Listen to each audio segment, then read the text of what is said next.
Hello and welcome to Bread and Rosaries, the leftist Christian podcast that is home to the only correct feminist opinion on Barbie and the Oscars. I'm Ben Molyneux-Hetherington and I'm joined by Adam Spears. Adam, as a feminism expert, what is the correct view on the Barbie Oscars controversy? I have to say, I have absolutely no idea what you're talking about. But Adam, I thought you knew everything about feminism, and the most important feminist issue facing us right now is should Barbie have been nominated for more Oscars than the many it already did? I haven't seen Barbie, so even after Chris recommended it on the last episode, that's just disrespectful to our guests. That's like doubly why I haven't seen it. You know? Hillary Clinton weighed in on it, so I don't know if that's... Oh, wow, we all need to hear that opinion, don't we? She's a feminist icon, she is. Drone-killing mothers and babies, you know. All right, so 1 minute in and you're already criticising women? That's very feminist of you, Adam. No, I'm criticising a woman. Revealing, that's all I'm saying. Today we are going to continue on our series of episodes looking at some of the issues around Palestine. We're going to talk a little bit about why we feel it's important to show solidarity with Palestine, with all that's going on at the minute, and maybe talk a little bit practically about what you can do to do that. And Adam might even talk about his experiences around some of the organising that he's been involved in, and I can sit shamefaced in the corner while I admit that I haven't done very much. So that is the plan for today's episode, but as always, before we start on that, we must begin by asking what else is on our mind grapes. What else is on my mind grapes? So I have some mind grapes for us, and I am going to make us talk about the English cricket team. You can boo now if you'd like. It matters so little to me that I'm not even going to bother. Yes, I know this is a very Tory sport, but the reason we're going to talk about it is that England are currently playing in India as we record, and will continue to be playing by the time this is released, unless it's really late because they've only just started playing for a number of weeks. So unless we really screw up the editing on this, they'll still be playing by the time this comes out. But one player for England is actually missed the opening test of the series. That is Shoaib Bashir, who is a debutant for England, not played for them before, and was called up and 41 days before the series started, applied for his visa to join in the tour. And as the tour got started, he had to fly home from where they were doing a training camp somewhere else, I can't remember where, and he had to fly home because he had not received his visa yet. Wow, okay. Hang on. So which team does this guy apparently play for? He plays for England, or was going to play for England, applied for a visa to enter India, and did not receive it. To play against India. Now, wow, well played, India, well played. Okay, hold on to that thought, Adam. We'll see if you still think that at the end. Yeah, all right. Shoaib Bashir is of Pakistani heritage. That'll do it. He is not the first cricketer in recent years to have struggled to get hold of a visa to tour in India and been of Pakistani heritage. What is really interesting about this is that, and I hadn't realised this until I was looking into it, that the head of Indian cricket is a man called Jay Shah, whose father is Amit Shah, who is the Indian Minister of Home Affairs. Okay. So, okay. Now, I'm not necessarily accusing the Indian cricket team of doing anything untoward. In fact, several of the players have expressed sympathy for the player. So yeah, but they don't make the decisions, do they? Yeah, exactly. But the Indian cricket team is actually quite heavily linked in a lot of ways to the ruling BJP party. Who are fascists, by the way. Yes.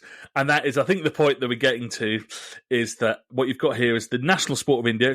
Obviously, cricket is huge in India, is being used very much as a political football by the ruling fascist party of India. A political cricket ball, if you will.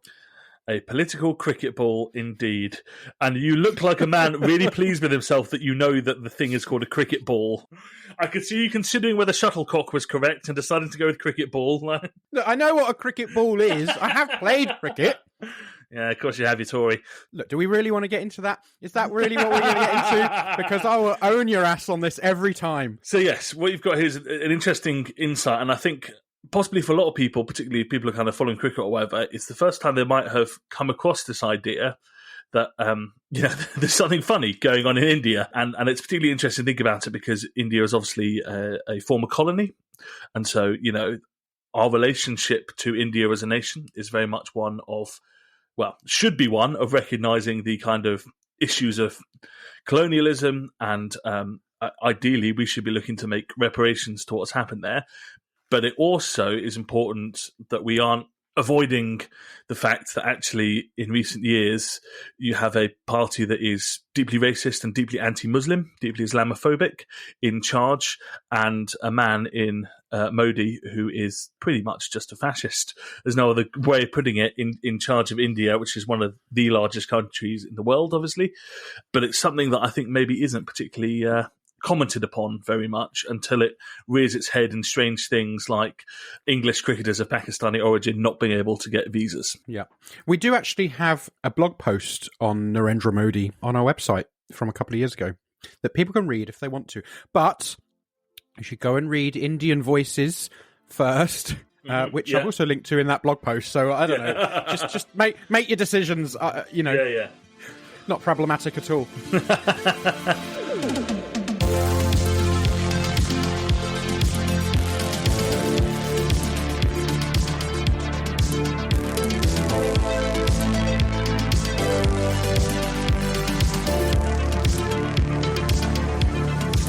Moving towards our main topic of the day, we are going to talk a little bit about Palestine, as we have been doing and are going to continue doing. We do have plans to have some Palestinian voices coming up, and so it isn't just going to be me and Adam. And Israeli voices, actually, as well. Yeah, so, it's not just going to be the two of us, or even whichever of the four hosts happens to be knocking about. We are actually going to have some knowledgeable voices, but we wanted to start a little bit by talking about why we think it's really important that we do a bunch of episodes about a really depressing topic, and then kind of, give you the information about what it might look like to get involved in some of the Palestine solidarity stuff. And hopefully, if we're not convincing you this week to get involved, over the next few episodes, you'll get convinced further and then come back to this one to remind yourself of what you're meant to do. So we're talking about Palestine solidarity. I guess it's useful to start and talk a little bit about, why we, particularly as Christians, are so interested in expressing solidarity. This is an idea that we do keep coming back to, and international solidarity of various forms a big part of our politics. But actually, there are some people who would kind of say, well, why are you sticking your oar in other countries? Have you got enough to focus on over here? But actually, both as leftists and as Christians, we're really emphasising the importance of solidarity. Well, look, I mean, there are a million ways to think about this. And in some ways, it's sort of hard to answer because, it's so blindingly obvious. Our faith, the person who founded our faith, was someone who showed solidarity with the oppressed, with the marginalised, with those living under the boot of an occupying power. And exactly the same thing is happening in the land of his birth as we speak. And it's also important to say that beyond the clear and consistent theme of the dignity of the human person, there's also an important thread about compassion, justice, the pursuit of peace. They're not the only themes in the Bible, but they are very consistent throughout. I think a lot of this stuff can sort of sound passé to us now because, we hear it in church all the time. But where Jesus says, blessed are the peacemakers, love your neighbour as yourself, love your enemy, this is both way more radical than we sometimes think, but it's also standing pretty firmly in Jewish prophetic tradition. I mean, like, if there was ever a time for Amos 5, it's now, right? So it says, I despise your religious festivals. Your assemblies are a stench to me. Even though you bring me burnt offerings and grain offerings, I will not accept them. Though you bring choice fellowship offerings, I will have no regard for them. Away with the noise of your songs. I will not listen to the music of your harps, but let justice roll on like a river, righteousness like a never-ending stream. So yeah, I mean, to get back to the question, I think if you're not willing to show solidarity with people experiencing a genocide, I have to ask, what is your faith for? Why do you believe it? What's the point? Because Christianity is not about being a social club, right? It's not about, just turning up on a Sunday or even in the midweek for our coffee and a chat and talking about how bloody marvelous Jesus is, and maybe, saying some prayers for Christian unity and, then going home. Like, if you're talking about Christianity, if you're talking about the Bible, sooner or later you're going to encounter these kinds of issues. And if you refuse to make the conceptual leap that allows you to apply the principles you learn to the real world, like, as far as I'm concerned, your faith is worthless. Yeah. Which sounds really harsh, actually. It sounds really harsh. And I know that some people hearing this, I know, because I've been shouting quite loudly for my kind of fellow Christians to get involved in Palestine solidarity with very limited success. And I've been really annoyed. I mean, obviously our sort of short Christmas Day episode, I did express some of that a bit. And I was very clear that, I'm not attacking individuals, but what I am saying is that if nobody is turning up for these things, and certainly with me and in the communities I'm in and people I move in, if nobody's turning up with me, then we've got a big problem. And that's not to point the finger at individuals. It's to say, why is nobody getting involved? Now, of course, that's not true. There are some people getting involved, and there have been people getting involved more recently from my community, and people have lives and, things get in the way. But it's a broader trend that I was finding very, very problematic. Yeah, absolutely. I think as leftists, we're better avoiding individual critique, because it's always about, that larger question, right? And so it's not about saying you personally, you're not doing enough. Listener of this right now, do more. Whatever you're doing, do more. That's not a helpful thing. But it's about saying, what is it about the way Christianity is right now in this country that means that actually, whilst there is some solidarity with Palestine, it is limited, because though there are people who have very good reasons who'd love to be there who can't be there, it's also the case that that's always the case for any issue, but some issues get lots of Christians turning out for them anyway. In terms of what you're saying about the faith being worthless, obviously that's a very, Book of James, right? As lefty Christians, we're always banging on about the Book of James, right? But I also, I was thinking about some of that insight of liberation theology, and particularly one particular way in that it's expressed in James Cone's The Cross and the Lynching Tree, which basically says every time a black person in America was lynched, Christ was there being crucified. That was another crucifixion of Christ. Yeah. And, every time a Palestinian is killed simply for being in the wrong place, Christ is being shot or bombed or murdered in some other way. And that is, of course, not just in Palestine, but, all the places where this injustice is happening. But actually, I think that is a really important lens, that liberation theology lens of saying Christ is crucified wherever oppressed people are suffering and dying. I think that's good and true, and I want to kind of agree with that and affirm that. But actually, there's something as well to be said about how, if your Christian faith doesn't speak to you in these ways, if your Christian faith doesn't compel you to show solidarity, to try and affect change, to try and prevent a genocide, if your Christian faith doesn't speak to that, then your humanity should speak to that, right? This is a shared human principle as well. So regardless of whether you have a Christian faith that is very, perhaps a bit more culture focused, perhaps a little bit more kind of like what you do on a Sunday you turn up to, but it doesn't really inform your politics.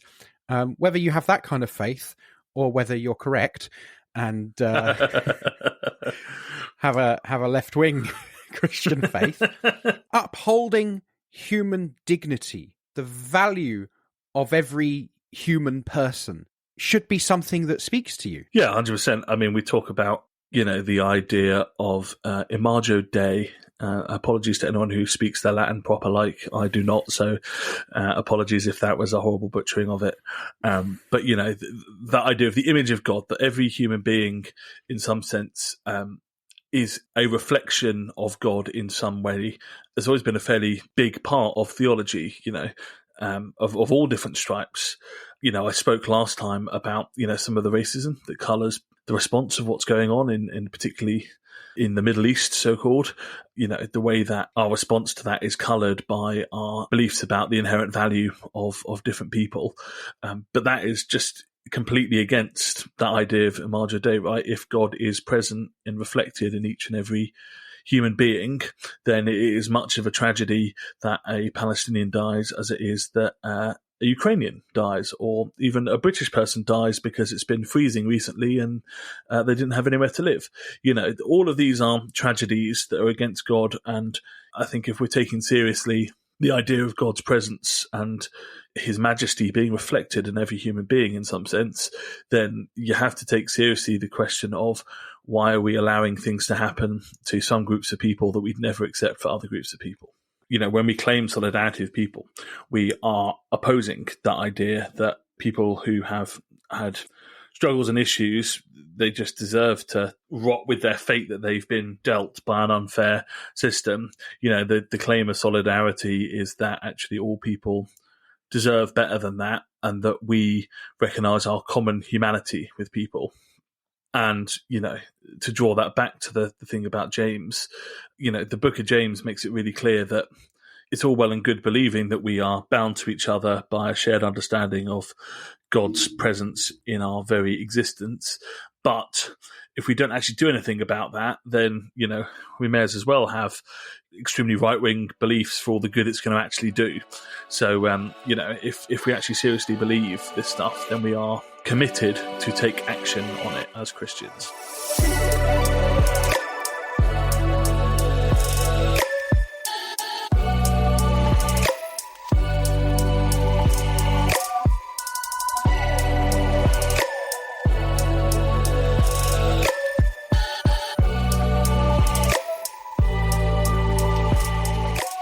I want to shift the conversation slightly. We're not going to talk about why we believe that it is a genocide in progress intended in Palestine. Because it is. Because it is. The evidence is out there. We might touch on that in future episodes as well. But the aim of today is not to convince people who are not convinced that what's happening in Palestine is bad. The aim is to talk about why we think it's important to show solidarity and how we might do that. And so I do want to talk a little bit about why Palestine, because there's a lot of places that are suffering right now. We could, talk about the Uyghur people. We could talk about what's still happening in Ukraine. We could talk about, as we kind of touched upon, Islamophobia in India. Even at home, there's plenty of things for us to get, het up about.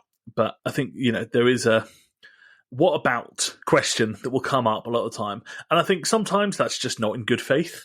But I do think some people, there's almost a sense of being overwhelmed by, well, all this awful stuff is happening. Why pick this particular one? So I want to unpack that a little bit. And I think the first thing to talk about is just how involved we as the British are. And I think, like a lot of the less savoury aspects of British history, it's not always well known, but the state of Israel started in its modern form during the British mandate in Palestine. And, there is the history of what was called the Balfour Declaration, which essentially promised the Zionist movement prior to World War II that they could have their own state at some point in the future. And so, I think it's very important to acknowledge that actually the roots of what is happening over there start with British colonialism. Yeah, and we can see that fairly clearly when we see people blockading arms factories in this country that are building arms to be shipped out to Israel.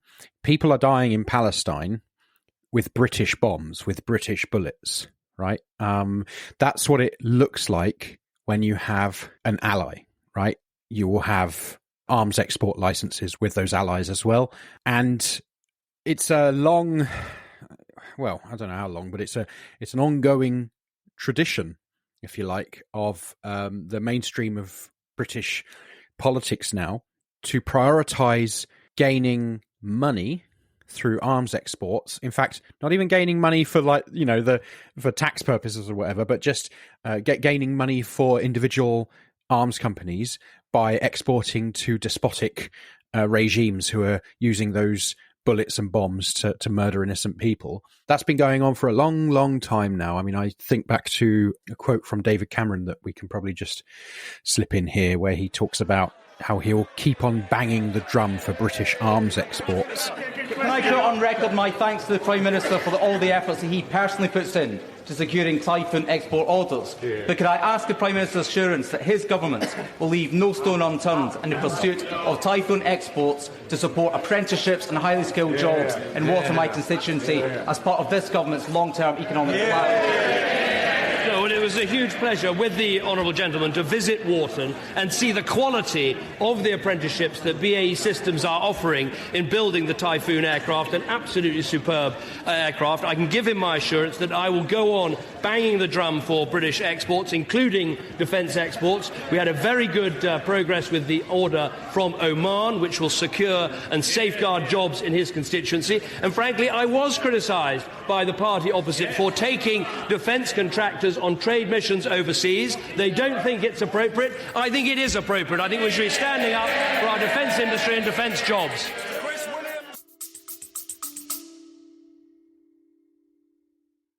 Jesus weeps for Gaza.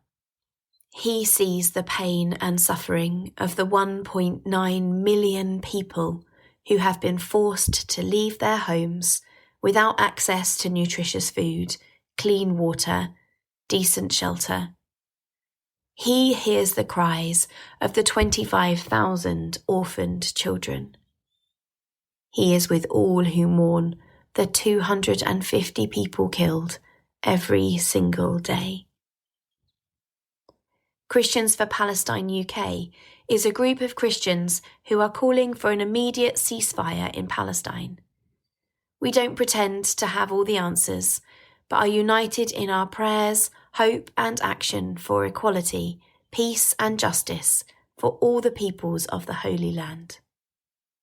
Together, we are organising a Christian presence at the National Marches for Palestine and local days of action, where we've been joined by siblings from Sabeel Kairos, Pax Christi, and a whole range of Christian churches. We urge you to join us to act in solidarity with the people of Palestine and call for a permanent ceasefire and just peace. The Very Reverend Canon Richard Sewell, Dean of St George's College in Jerusalem, says, "I warmly welcome the newly formed group, Christians for Palestine UK. Palestinians in Gaza and the West Bank need to see the solidarity of Christians in the UK, and they will be encouraged to see your commitment to stand up for them in their time of terrible suffering." To find details of local actions or to join the Christian bloc at a national march, follow Christians for Palestine UK on Instagram and Facebook, or email christiansforpalestineuk@gmail.com. Join us as we call for a ceasefire now. But even the MOD itself published a paper saying that new arms licenses should not be granted on the basis of economic questions, principally, because that doesn't really make a whole lot of difference. They should be granted on the basis of what they're going to be used for. So even the MOD are saying that, and yet you've got Tory and Labour politicians who are banging the drum for British arms exports to places like Israel, where you've got a fascistic government and armed forces that have so far killed 25,000 Palestinians. Just the other day, we saw a man interviewed by ITV as he was cautiously approaching in a group under a white flag to try and get his family out of a building that was about to be occupied by IDF forces, and he was shot dead. And then the response from Israel was that ITV had edited that footage. A cameraman working for ITV News interviewed Mr. Abu Sulul about his intentions. Then, just a few seconds later, fearful for his own safety, the cameraman stopped filming as he ran, but resumed a few seconds later. The IDF used this pause in filming to raise doubts The video is clearly edited, they said in a statement. ITV News has now obtained another video of the shooting, and this recording is continuous. There are no breaks or edits. Here, the two videos are synchronized, and it's clear there was no interference or trickery during the 5-second pause in the original recording aired by ITV News. So apparently ITV are under control by Hamas or something, which is an idea so ridiculous that, you know, where do you even go with that? Hamas, I've always been big fans of Ant and Dec. That's All right, hang on. Ant and Dec on ITV. I think they are ITV, aren't they? Are they? Like, as in, I think 90% of their programming is Ant and Dec. I mean, I've got no idea. I don't watch Ant and Dec, but they started on Biker Grove, didn't they? Which is a BBC thing, I think. Yeah, let's do a history of Ant and Dec. I think that's the important thing here, isn't it? Yeah, that's the Bread and Rosaries episode we've all been waiting for. I think it's also worth noting, while we're talking about the arms industry, is the extent to which the occupation of Palestine is used as essentially a shopfront for the arms industry. There is a long tradition, really, now of new weapons, new systems, new defense mechanisms as well, being essentially tested and advertised in Palestine to worldwide buyers. So arms companies will say, you want to see how well this weapon works? Look at how we've used it in Palestine, or look how it's been used in Palestine. And that is as true of British arms manufacturers as it is anywhere else. You know, our arms industry, it might not be the size of the American arms industry, but we certainly pull more than our fair share of the weight in the export and creation of murder and death and weaponry all over the world. And it isn't just that these are private companies. You know, as you said, Adam, the MOD are involved, the government in various forms of various political stripes and colours has always supported the arms industry, has worked to keep its market open and keep them basically on their feet. So actually, one of the reasons that Palestinian solidarity is important to us as British people is that our government is absolutely complicit in the murdering of Palestinians.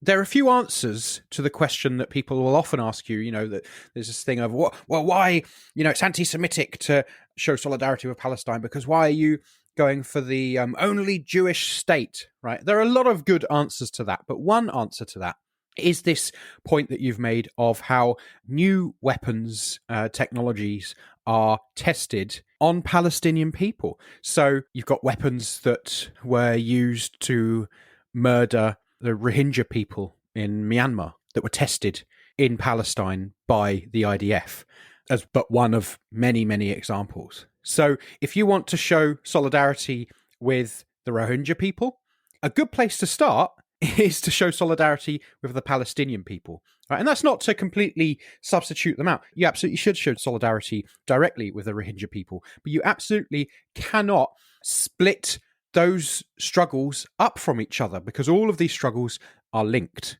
You can read about this as well in Anthony Lowenstein's book, The Palestine Laboratory. I think it's worth touching briefly on that question of anti-Semitism, because it's actually a common retort. It's important to get this right, because it is possible to acknowledge that anti-Semitism as a charge is used as a politically divisive tool to essentially dismiss particularly left-wing causes, both in terms of Palestine solidarity and more generally. They even had a go at saying that Bernie Sanders was an anti-Semite because he was left-wing, despite, you know, him being Jewish. Which they do all the time, by the way. Yeah. They do that all the time with any Jewish voice who is anti-Zionist. They would accuse them of being anti-Semitic. And that in and of itself is anti-Semitic, because it assumes that a people group must be a monolith. They must all think the same way. And of course, they don't. Yeah. So we would absolutely reject those accusations. But I think it's also important to acknowledge that one of the things that gives those accusations power is that there has been an unfortunate and repugnant strain of anti-Semitism on the left. And particularly, actually, speaking as Christians, there was a long and ugly history of anti-Semitism within Christianity. We could talk about supersessionism, which is this idea that Christianity has basically replaced the old, pointless, meaningless, useless Judaism. And that's actually an idea that is not maybe expressed in those direct terms, but is really common. The idea that basically Christianity is the superior religion, and it is, Christian supremacy at the end of the day, and it's a really dangerous thing. So I think we have to be really careful about this stuff. We do, and I think, you say it's really common, and it really is. I mean, I think this is probably the dominant view of what's going on in the New Testament. And it's also one of the key ideas that I grew up with in church. I grew up basically being, if not being told directly in those terms, then absolutely being taught that Christianity had supplanted Judaism. And I think it goes along with this idea of what was often emphasized of Jews being a stiff-necked people and all the rest of it, that you see in the Hebrew Bible at a few points. But it's interesting how often that came up in churches, or how often that still comes up in churches. And I think, it's really important to acknowledge this stuff. But also, I think in some ways what we've done there is a perfect example of why the anti-Semitism smear is such an effective way of derailing the conversation. Because as leftists, we absolutely want to show our solidarity with Jewish people and oppose anti-Semitism in all its forms. And so when that idea comes up, we immediately want to talk about actually the horrors of anti-Semitism, the way it still exists in our communities. And we've stopped talking about Palestine. And I think it's really important to say that, as you've already really said, Adam, conflating opposition to Israel with anti-Semitism is in itself anti-Semitic. There are plenty of Jewish opponents of Israel. It is not anti-Semitic to oppose Israel. Conflating the nation of Israel with the larger group of Jewish people is an anti-Semitic trope that is dangerous both when it's done in pro-Israeli terms and in anti-Israel terms. Yeah, I mean, look, the Jewish bloc was 3,000 people strong in the last national demo, and there's not a whole lot of Jewish people in this country. So that's quite an impressive size, actually. And I'm told, unfortunately I couldn't make it because I had to work, but I'm told that they were seeing more and more older Jewish people coming along as well. It had been a lot of younger Jewish people, but this time they were bringing their parents, they were bringing their grandparents. And I think that's actually, very encouraging, because obviously more and more people are seeing the genocide on their TV screens and not going for it. Yeah. Let's take a brief break from talking about the struggles of a group of people to throw off the chains of the British colonial empire and talk about something completely different with this week's Saint of the Week. Saint of the Week. I just want to say, right, that's a lovely little sidestep that you've done there, but you do realise that the software that we use for adverts and things on the platform that we use, we'll hear you say the words, "Let's take a break," and put an advert in right there. Huh. No, I didn't know that. So if you're listening to this and you're hearing an advert, probably when this comes out, the advert will be, because it changes depending on what we're putting out, the advert will be Claire's voice from Christians for Palestine. So if you're hearing that and then going back into this, that's why. It may be very confusing. I also like that you're using the word advert to describe things that people have put in our show for free. Well, because that's what the space is supposed to be used for, like in the software and so on, right? Yeah, actually, Christians for Palestine have paid us quite a lot of money to put that. So, Adam, what have you got for us with the Saint of the Week? So, our Saint of the Week this week is a man called Ivan Cooper. Some of you may have heard of Ivan Cooper. Some of you who have heard of Ivan Cooper may be a little surprised that we are talking about Ivan Cooper. Ivan Cooper's left-wing by the standards of, kind of mainstream politics of the Labour Party. I don't know. Well, he was actually a member of the SDLP, the Social Democratic and Labour Party, which is a I won't say Northern Irish, I'll say occupied Irish political party. They're left wing by mainstream standards. But he's actually the person who organised the civil rights march that turned into Bloody Sunday. So the reason we're talking about this is that on the 30th of January, which I think, is that like a day after this is due for release? Something like that? I don't know. Sure, sounds possible. Well, I think it is. It's around then, anyway. It's around the time of the release is the anniversary of the Bloody Sunday massacre, which took place on the 30th of January, 1972. And it's still in the news to this day. So if you don't know, basically the background to it is that the Stormont government, so that's the government in Northern Ireland, banned assemblies, right? It banned gatherings and marches and so on. And so Ivan Cooper ignored that and organised the march that was then fired on by the British Parachute Regiment, killing, I think, 26 people.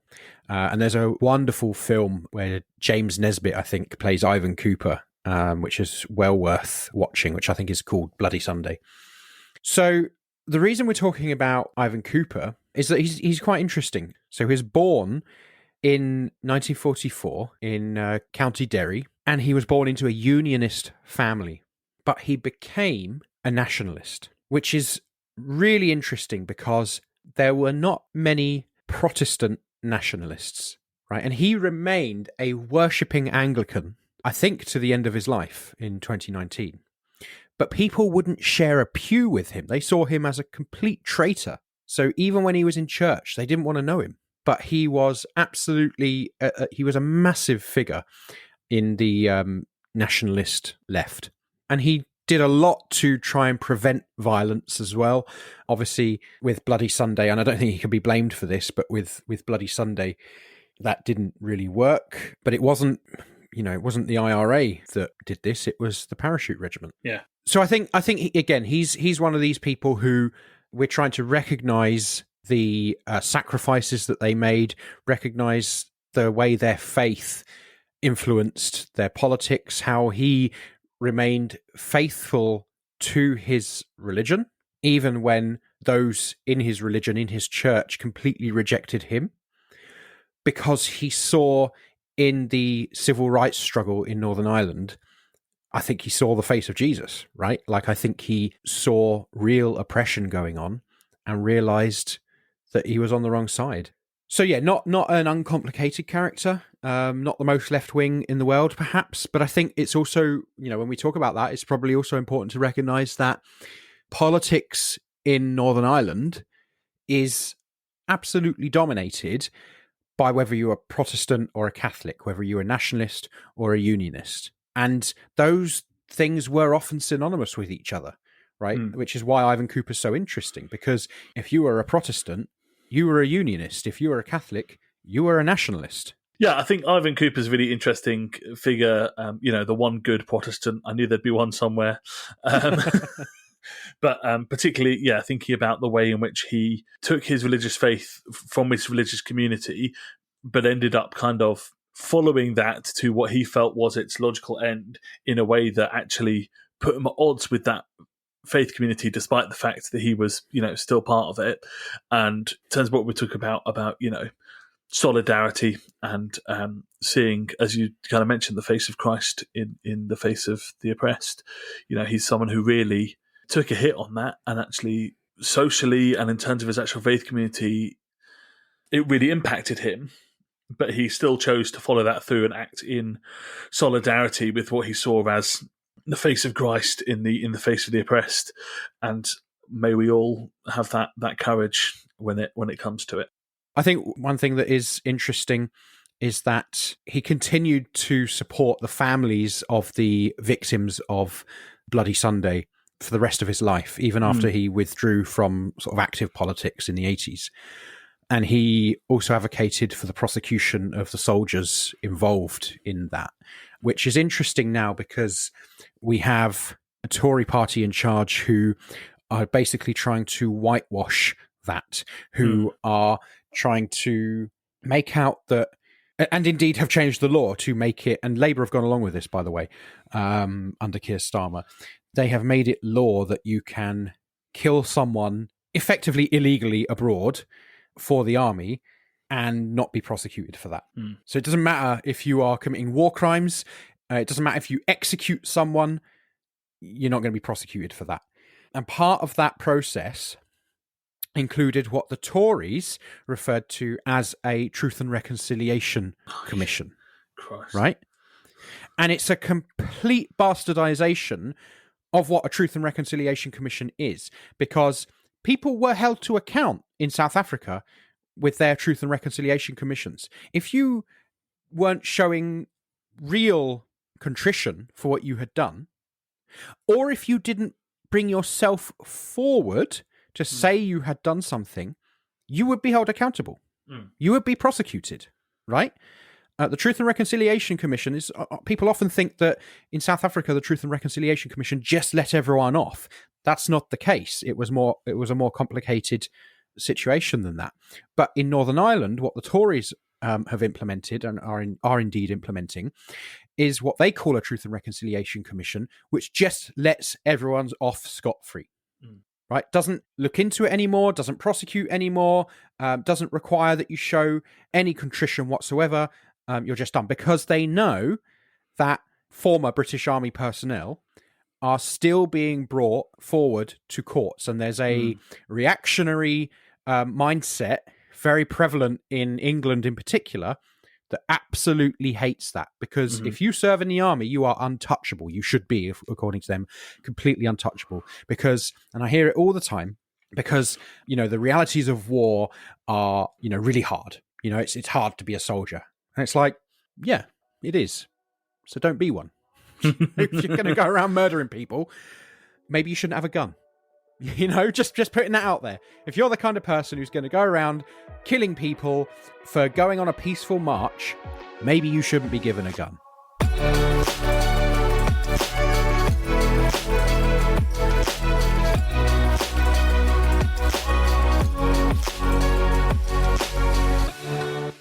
I think we want to round out the podcast today by talking a little bit more about the how we might get involved in Palestine solidarity. I hope that anyone listening to this is now convinced, if they weren't already, of the absolute necessity of a Christian presence in Palestine solidarity. Again, being very careful to talk about that as a group, not an individual thing, because individuals might have their own stuff, but it's important that Christians as a whole are part of that movement, not necessarily for that movement, but for true Christianity to have some sort of remaining legitimacy.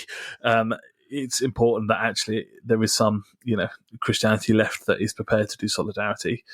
But I think an interesting question is to think about, what might be a specifically Christian response to the call of Palestine solidarity. Yeah, I mean, I sort of touched on this a little bit before, in the sense that I'm not always convinced that we need to be saying we are Christians and we are here, but there are times when that's important. And I think when there's something that is seen as, at least partially, a fight on religious grounds, whether that's true or not, I think that can be one of those times where it's important to show solidarity with the oppressed through a Christian lens and with an outward-facing Christian expression.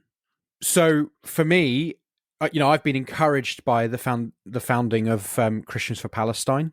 As I said earlier, you may have heard Claire's voice talking about Christians for Palestine.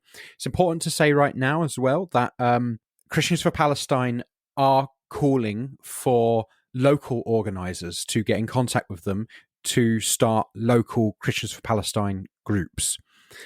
So if that's something that you're interested in doing, please do click on the show notes and the details will be there as to how you can get in contact with them, or just follow them on Instagram or something. They're not hard to find.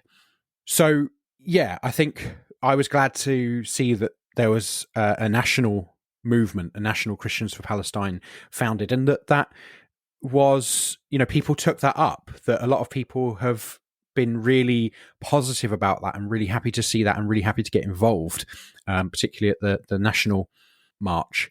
Because I've been sort of involved in some of the stuff in Birmingham, I have been wanting to see more Christian presence, as I mentioned earlier, locally and nationally, but especially locally. So I have been involved in trying to get a Christians for Palestine Birmingham group going. So we saw a very big march in Birmingham. I was really impressed with the turnout of that, and we saw, not loads, but a decent number of Christians there as well. And of course, we made up the Christians for Palestine signs with that. It was quite funny actually, because because I was sort of organising some of this, I went along with my megaphone, which is quite a meaty megaphone. It's quite loud, and the thing is, I don't particularly like shouting through megaphones. I don't particularly like protesting, to be honest. I wish I didn't have to do it. I wish I didn't have to participate in direct action. Not that I ever would do anything illegal. Nor should you, listeners. No, absolutely. They can't see me winking, can they? Because it's a recording on the thing, so it's all fine. So I was, fully prepared to use it if I needed to. If it was a bit quiet on our part of the march, I can do some chants. That's fine. But before we'd even started walking, there was a young Muslim, and she had a set of pipes on her. Goodness me, she was screaming at the side of the march, and she was getting, quite a few people chanting along with her. But I just thought, you know what, I'm just going to give my megaphone to her, because I'd rather she was shouting these things than me.